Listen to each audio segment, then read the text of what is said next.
And India is grappling with one of its most intense and devastating monsoon season in decades. From late August into early September, the India Meteorological Department reveals that India recorded 48% more rain than normal, getting 75.2 mm of rain instead of the usual 49 mm. The strongest impacts have been seen across North India, Himachal Pradesh, Jammu and Kashmir, Punjab, Haryana, Delhi and parts of Rajasthan, now heading towards their second wettest monsoon in 50 years, trailing only the infamous 1988 deluge. The average rainfall across North India since June 1st stands at 691.7 mm, which is 37% above normal. Forecasts suggest totals that could exceed 750 mm by end of September, just behind the 813.5 mm of 1988. Now, during just the fortnight between August 22nd and September 4th, Northwest India logged 205.3 mm of rain, almost triple the seasonal norm of 73.1 mm.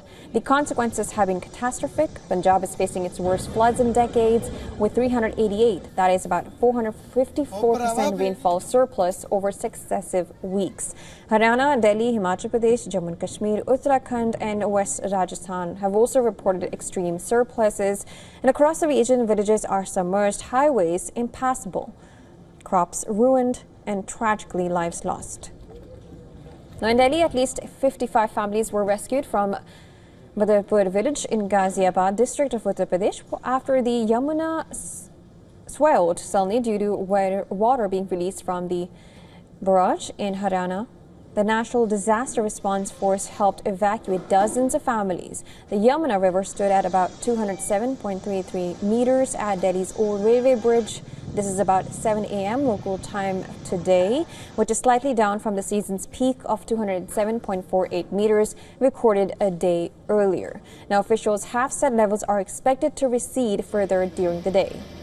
Now, the IMD has been warning of continuing rain and flash floods and cloudbursts and landslides events, especially in Uttarakhand, Himachal Pradesh, Jammu and Kashmir, Delhi, Haryana and Rajasthan throughout September. This unusually strong monsoon this year has hit hard in many places, shifting rainfall patterns which threaten unprecedented disasters.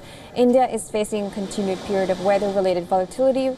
Now, for the viewers in affected regions, local authorities have advised staying alert to weather advisories, preparing evacuation plans and ensuring safety, especially in flood-prone and hilly areas.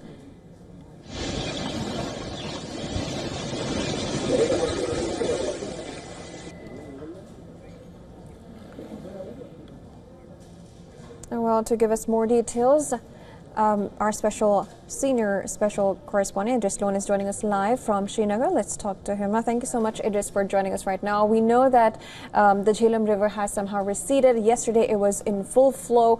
If you could just give us a detail of what the ground situation is like right now. Well, Jyotna, yes, the levels in Jhelum River have receded since yesterday, but the problem that arose yesterday was the breach that took place at two places in Budgam district as well as in South Kashmir's Pulwama district that led to the flooding of many areas in all the three districts, Budgam, Pulwama as well as Srinagar. We are right now in Srinagar on the National Highway bypass area where you can see this whole area has been submerged since morning. We've seen this is the same water coming from the breach that happened in the Shalina area of Budgam, which is slowly coming into the areas closer to the Naugam bypass area of Srinagar city. There are chances that this water might spread more, but looking at the speed of the water, it seems that it might not really impact a lot of areas in Srinagar. The Met Department has predicted that the weather will improve. There is going to be no rains today, tomorrow in Jammu and Kashmir, especially in the Kashmir division, which will be a bit of a relief for the people living close to River Jhelum and also the water tributaries in Kashmir division. We have seen around 10,000 people have been taken to safer places by the government authorities. There is NDRF, SDRF, Jammu and Kashmir Police and even Indian Army on the job. They have been rescuing people from different areas who were basically stuck in their houses when these two breaches happened yesterday. Most of the people have now been taken to safer areas. There have been relief centers, mostly colleges and higher secondary schools converted into relief centers where these people have been kept. And the government has also advised people to stay away from the water bodies and tributaries because some of them are still above the danger mark, although the main tributary, which is River Jhelum, is flowing and the water is receding since yesterday. All right, and of course, that's a relief to know that it is receding. Hopefully that stays throughout the coming season. Thank you so much for joining us and giving us the latest.